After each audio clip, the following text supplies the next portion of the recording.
നമസ്കാരം. പിണറായി ഭരണകാലത്ത് നിയമവിരുദ്ധമായി ആരോഗ്യ വകുപ്പ് ഡയറക്ടറുടെ കസേരയിൽ കയറിയിരുന്ന ആളാണ് doctor K J Reena. Doctor K J റീനയ്ക്ക് അഡ്മിനിസ്ട്രേറ്റീവ് കേഡറിൽ ജോലി ചെയ്യാൻ യോഗ്യതയുണ്ടായിരുന്നില്ല. അവർ സർക്കാർ ചെലവിൽ 4 വർഷം ശമ്പളം വാങ്ങിക്കൊണ്ട് മൈക്രോബയോളജിയിൽ ഉപരിപഠനം നടത്തിയപ്പോൾ അവർ സർക്കാരുമായി ബോണ്ട് ഒപ്പിട്ടിരുന്നു, നിർബന്ധമായും സ്പെഷ്യൽ കേഡറിൽ പണിയെടുക്കുമെന്ന്. സ്പെഷ്യലിസ്റ്റ് യോഗ്യതയുള്ളവർ ഒരു കാരണവശാലും അഡ്മിനിസ്ട്രേറ്റീവ് കേഡറിൽ പണിയെടുക്കരുതെന്ന് സർക്കാരിൻ്റെ ഉത്തരവുണ്ട്. ആ ഉത്തരവ് നടപ്പിലാക്കാനും ഏതെങ്കിലും ഒരു സ്പെഷ്യലിസ്റ്റ് കേഡറുകാരൻ അഡ്മിനിസ്ട്രേറ്റീവ് കേഡറിൽ ഉണ്ടെങ്കിൽ അവരെ തിരിച്ചയക്കാനും ലോകായുക്ത ഉത്തരവിറക്കിയതാണ്. എന്നിട്ടും നിയമവിരുദ്ധമായി ആ കസേരയിൽ കയറി ഡോക്ടർ റീന ഇരിക്കുകയായിരുന്നു. നീതിബോധത്തോടെ ആരോഗ്യമന്ത്രി കെ മുരളീധരൻ അവരെ ആ തസ്തികയിൽ നിന്നും മാറ്റി നിയോഗിച്ചു. അപ്പോഴും അവരെ നിയോഗിച്ചത് അഡ്മിനിസ്ട്രേറ്റീവ് കേഡറിൽ തന്നെയാണ്. എറണാകുളത്തെ പബ്ലിക് ഹെൽത്ത് ലബോറട്ടറി മേധാവിയായി.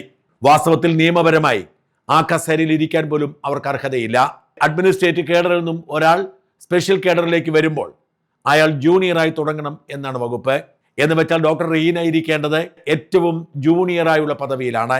ആരോഗ്യവകുപ്പ് മേധാവിയുടെ അതേ പദവിയിൽ അവരെ നിയമിച്ചിട്ടും അവർ പ്രതിഷേധത്തോടുകൂടി നിയമപോരാട്ടം നടത്തുമെന്നാണ് പറഞ്ഞത്. ആരോഗ്യ മേഖലയെ മന്ത്രി വീണ ജോർജിന്റെ നേതൃത്വത്തിൽ ഇത്രയേറെ മോശമാക്കാൻ നേതൃത്വം കൊടുത്തത് ഡോക്ടർ റീനയായിരുന്നു. അത് തിരിച്ചറിഞ്ഞാണ് മുരളീധരൻ വടിയെടുത്തതും നടപടിയെടുത്തതും.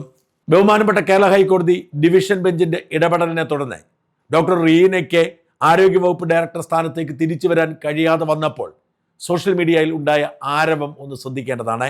ഏതെങ്കിലും തരത്തിൽ ഡോക്ടർ റീനയോട് ഇടപെട്ടിട്ടുള്ളവരെല്ലാം ഒറ്റ വാക്കിൽ പറയുന്നത് അഹങ്കാരത്തിന്റെ ആൾരൂപമായിരുന്നു അവരെന്നാണ്. ഡോക്ടർമാരുടെയും നേഴ്സുമാരുടെയും ഒക്കെ സ്ഥലമാറ്റത്തിൽ അവർ അഹങ്കാരം പിന്തുടർന്നു.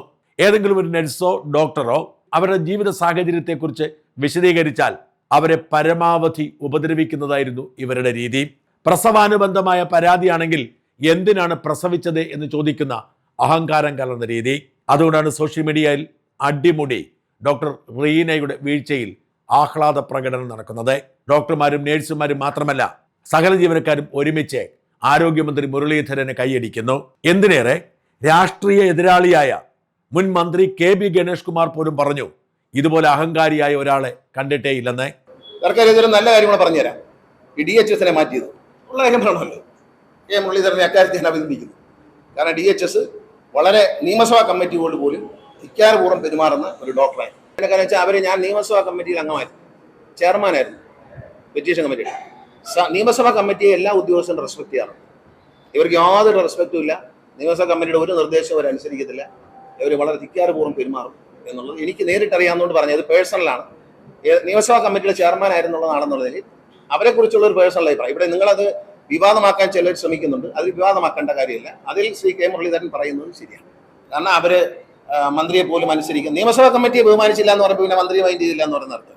ഡോക്ടർ റീനയെ പടിയിറക്കി വിട്ടതുകൊണ്ട് ആരോഗ്യ മേഖല ശുദ്ധീകരിക്കാൻ എളുപ്പമാണെന്ന് ആരോഗ്യ പ്രവർത്തകർ ഏകമനസ്സിൽ പറയുന്നു.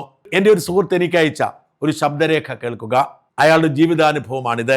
ചേട്ടാ, 2 വീഡിയോയും കണ്ടു യൂട്യൂബിനകത്തുള്ള. 2 നല്ല പെർഫെക്റ്റ് ആണ്. ഇത്രയും സ്റ്റഡി ചെയ്ത് ഈ ഒരു വ്യക്തിയെ ടാർഗറ്റ് ചെയ്ത ആ ഒരു ഇത് കറക്റ്റായിട്ട് അത് അനലൈസ് ചെയ്തിട്ടാണ് റിപ്പോർട്ട് കൊടുത്തിരിക്കുന്നത്. ഈ പറഞ്ഞ സംഭവങ്ങൾ കഴിഞ്ഞ 3 കൊല്ലമായിട്ട് ഞങ്ങൾ ബേസിക്കലി ഡോക്ടേഴ്സ് മാത്രമല്ല, നഴ്സിംഗ് സ്റ്റാഫ് എല്ലാവരും തന്നെ അനുഭവിക്കുന്ന വലിയൊരു ബുദ്ധിമുട്ടായിരുന്നു. ഒരു കാര്യം അവിടെ ചെന്ന് പറയാൻ പറ്റില്ല. ചെന്ന് കഴിഞ്ഞാൽ മണിക്കൂറുകളോളം അവിടെ ഇരുത്തുക. ഞങ്ങളൊക്കെ ഒരുപാട് പേഷ്യൻസിനെയൊക്കെ കാണുന്ന ആൾക്കാരാണ്. ഒരുപാട് ബുദ്ധിമുട്ടുകൾക്കിടയിൽ നമ്മൾ ഇത് ചെയ്യുന്നവരാണ്, പേഷ്യൻസിനെ നോക്കുന്നവരാണ്. പക്ഷെ ആ ഒരു കൺസിഡറേഷൻ ഒന്നും തരാതെ നമ്മൾ ഒരു സാധനം ഒരു സ്ഥലത്ത്, എളുപ്പമുള്ള ഒരു സ്ഥലത്ത്, ആരും ചോദിക്കാനില്ലാത്ത ഒരു സ്ഥലത്ത് അത് ചോദിച്ചു കഴിഞ്ഞാൽ ആ സ്ഥലത്ത് നമ്മളെ പോസ്റ്റ് ചെയ്യാതിരിക്കുക എന്നൊരു പ്രത്യേക ഒരു വാശി. പിന്നെ എങ്ങനെ നമ്മൾ എന്തെങ്കിലും ഒരു ഹോൾ ഉപയോഗിച്ച് അല്ലെങ്കിൽ എന്തെങ്കിലും ആരുടെയെങ്കിലും റെക്കമെൻഡേഷൻ, യൂഷ്വലി അങ്ങനെ ഉണ്ടാവുമല്ലോ, റെക്കമെൻഡേഷൻ ഒക്കെ ഉണ്ടായിട്ട് ആ ഓപ്പൺ വേക്കൻസിയിലേക്ക് ചെന്ന് കഴിഞ്ഞാൽ നമ്മളെ അവിടുന്ന് തെറിപ്പിക്കാനുള്ള എല്ലാ പരിപാടിയും ചെയ്യാം. ഇങ്ങനെ ഡോക്ടർമാരെ മെന്റലി ടോർച്ചർ ചെയ്ത്, നഴ്സുമാരെയും കൂടെ ഞാൻ പറയുന്നത്. അതിപ്പോൾ ഫേസ്ബുക്കിനകത്തെ എല്ലാ മെസ്സേജ് കണ്ടാലും അറിയാമല്ലോ. നഴ്സുമാരും ഏത് സ്റ്റാഫാണെങ്കിലും ഒട്ടും അപ്രോച്ചബിളും അല്ലാതെ ഒരു അതോറിറ്റേറിയനായിട്ട് ഭരിച്ച ഒരാളെയാണ് മാറ്റിയത്. ഇത് ഞങ്ങളെ എല്ലാ ഡോക്ടേഴ്സിന്റെ പേരിൽ ഞങ്ങൾ വളരെയധികം സന്തോഷമുണ്ട്. ഒരു കാര്യത്തിന് അവിടെ ചെന്ന് കഴിഞ്ഞു കഴിഞ്ഞാൽ ഒരു കാര്യം നടത്തുകയില്ല. ശത്രുക്കളെ പോലെയാണ് കാണുന്നത്. സമയത്തൊരു അപ്പോയിന്റ്മെന്റ് പോലും തരത്തില്ല. ഒരു ദിവസമൊക്കെ അവിടെ ഇരുത്തും, അവിടെ പുറത്തുള്ള കസേരയിൽ. അങ്ങനെ ഇത്രയും ഇപ്പം തന്നെ നമുക്ക് സിമ്പിളായിട്ട് ഒരു ട്രാൻസ്ഫറിന്റെ കാര്യം പോയി കഴിഞ്ഞു കഴിഞ്ഞാൽ ആ ട്രാൻസ്ഫർ നമ്മുടെ ആ കറക്റ്റ് സ്ഥലത്ത് നമ്മൾ ചോദിക്കുന്നത് ഫ്രീ ആയിട്ട് ആർക്കും വേണ്ട സ്ഥലമായിരിക്കും. എന്നാലും നമ്മൾ ചോദിച്ചെന്ന് പറഞ്ഞാൽ അത് തരത്തില്ല.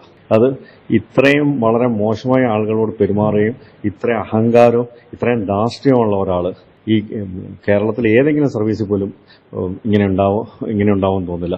ഇവൻ എനിക്ക് തന്നെ എൻ്റെ കുറെ പേഷ്യൻസ് ആയിട്ട് വരുന്ന IPS ഉദ്യോഗസ്ഥർ വരെയുണ്ട്. അതായത് വലിയ പ്രമാദമായ കേസ് അന്വേഷിച്ച ഒരു IPS ഓഫീസർ തന്നെയുണ്ട്.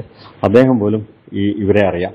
അതായത് നമ്മൾ ഈ ഫേസ്ബുക്കിനകത്ത് അതിൻ്റെ അടിയിലുള്ള കമന്റ്സ് വായിച്ചു കഴിഞ്ഞാൽ അഡ്വക്കേറ്റുകളും മറ്റ് പല പല മേഖലകളിൽ നിന്നുള്ളവരാണ് ഇതിനകത്ത് കമന്റ് ചെയ്യുന്നത്. ഇവർ വെറും അഹങ്കാരിയും ധാർഷ്ട്യവും കൂടുതലുമായിരുന്നു എന്നുള്ള രീതിയിൽ. അത് നമുക്ക് സ്വാഭാവികമായിട്ടും അത് മനസ്സിലാക്കാവുന്ന കാര്യമാണ്. എല്ലാ ജനത്തിനും ഒരുപോലെ വെറുപ്പിച്ച ഒരാളാണ് ഇവര്. അത് ആ ഫേസ്ബുക്കിനകത്തുള്ള ഇവരെ പറ്റി പരാമർശിക്കുന്ന എല്ലാത്തിൻ്റെ അടിയിൽ നല്ല രീതിയിൽ ചീത്തവിളി ഉണ്ടാകുന്നുണ്ട്. നല്ല രീതിയിൽ ഇവരുടെ അഹങ്കാരത്തെയും മറ്റേ താൻപോരിമയെക്കുറിച്ച് അതിനകത്ത് വ്യക്തമായി പറയുന്നുണ്ട്. അപ്പം ഇത് കേവലം 1-2 പേരുടെ ഒറ്റപ്പെട്ട അനുഭവമല്ല ഇവർക്കെതിരെയുള്ളത്. ഇത് കേരളത്തിൽ അങ്ങോളം ഇങ്ങോളം അടിച്ച ഒരു വികാരമാണ്. എനിക്ക് തോന്നുന്നു മിക്ക സർവീസ് സംഘടനകൾ പോലും ഇവർക്ക് ഇതിനകത്ത് സപ്പോർട്ടായിട്ട് വന്നിട്ടില്ല. ആദ്യം തുടക്കത്തിൽ രാഷ്ട്രീയപരമായിട്ട് അങ്ങനെ തോന്നിയെങ്കിലും പിന്നീട് ആരും വന്നിട്ടില്ലാത്തത് ഇവർക്ക് ഓരോ ഏത് കമ്മ്യൂണിസ്റ്റ് പാർട്ടി ആകട്ടെ, കോൺഗ്രസ് ആകട്ടെ, ഏത് പാർട്ടി ആകട്ടെ, ഇവരിൽ നിന്ന് തിക്താനുഭവം ഉള്ളതായിട്ടുള്ളവരാണ് ബഹുഭൂരിപക്ഷം പേരും. ഇപ്പം ബഹുമാനപ്പെട്ട MLA ഗണേഷ് കുമാർ സാറ് അതിനകത്ത് ആ ഇന്റർവ്യൂവിൽ പറഞ്ഞല്ലോ, ആ ഒറ്റ വാക്യം മതി എന്താണെന്നുള്ളത് ക്ലിയർ ആക്കാനായിട്ട്.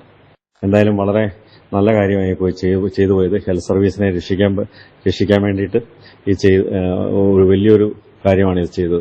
കാര്യം ഇതുപോലെ ഇത് വേറെ ഒരു മുഖ്യധാരാ മാധ്യമങ്ങളും ഇത് കാര്യമായിട്ട് എടുത്തായിട്ട് കാണുന്നില്ല. അവർ ചുമ്മാ അതിനകത്തിരുന്ന് ഒരു സൈഡിൽ നിന്ന് ചൂട് പിടിപ്പിക്കാനോ വാശി പിടിപ്പിക്കാനോ അല്ലാതെ ഇതിന്റെ പോസിറ്റീവായിട്ടുള്ള ഔട്ട്കം എന്താണെന്നുള്ളത് അവർ കൺസിഡർ ചെയ്യുന്നേയില്ല. അവർക്ക് വെറുതെ ന്യൂസ് വാല്യൂ എന്നുള്ള രീതിയിൽ കസരകളി അങ്ങനെയൊക്കെയാണ് കാണിക്കുന്നത്. പക്ഷേ ഇത് വസ്തുനിഷ്ഠമായിട്ട് പഠിച്ച് അവതരിപ്പിച്ചതിന് ഷാജൻ ചേട്ടനും നിങ്ങളെ ക്രൂവിനും എൻ്റെ പേരിലും ഒരുവിധപ്പെട്ട എല്ലാ ഡോക്ടേഴ്സിന്റെ പേരിലും ഞങ്ങൾ വളരെ നന്ദിയുണ്ട്.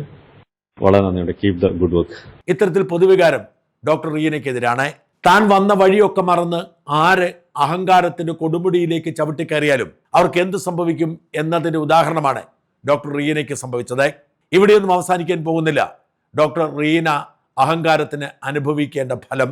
അവരെ ജൂനിയറായി നിയമിക്കണം, ലോകായുക്തയുടെ ഉത്തരവ് നടപ്പിലാക്കണം എന്നാവശ്യപ്പെട്ട് ഒരു സംഘം ആരോഗ്യ പ്രവർത്തകർ കോടതിയിലേക്ക് നീങ്ങുകയാണ്. ആരോഗ്യമന്ത്രിയുടെ പിന്തുണയോടെ.